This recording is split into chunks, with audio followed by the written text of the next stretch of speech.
Hi, I'm Heron with the University of Oregon Speech Language Hearing Center. Listen to these two notes. Or if I go, So in each pair, we perceive one as higher than the other, right? This is the perception of pitch.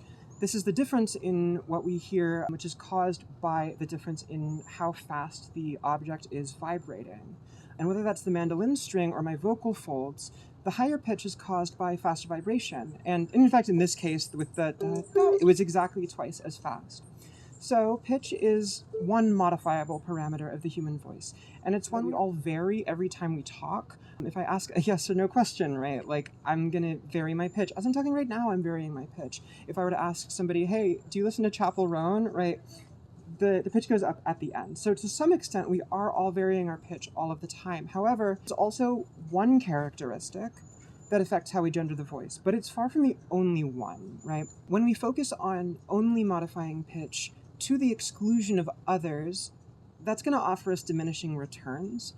As people like to imagine it, the popular sort of, in the popular imagination, the big difference between male and female voices is pitch. But that's just not really true. I mean, there are lots of women who, sound how we expect women to sound and have quite low pitch. Think about Tracy Chapman or Fiona Apple, my favorite, or Lucy Dacus. The way that we gender voices is holistic. It depends on the whole picture, which includes a bunch of properties.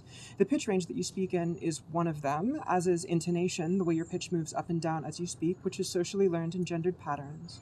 Women tend to have more upward gliding intonations and generally use a greater pitch range, while men tend to speak in flatter pitch contours. Resonance, which we explained in a previous video, is extremely important. There are other properties that matter as well, like vocal quality, the way that your vocal cords are themselves hitting each other and vibrating, which we can describe with words like creaky or breathy. Women generally tend to have a slightly breathier sound. And then on top of voice, we use language too, in different ways that follow gendered patterns.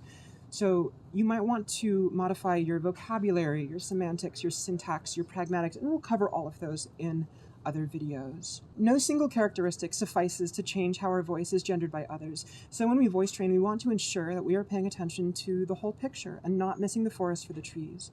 This is important for two reasons. First, people seeking to change their voices frequently come in with unrealistic expectations of where their pitch needs to be. And second, average speaking pitch by itself does not directly correlate with voice satisfaction or perception of femaleness. Focusing on pitch in the way that people often instinctually do is a recipe of disappointment. That's what it sets you up for. So listen to how I modify this sound without changing its pitch.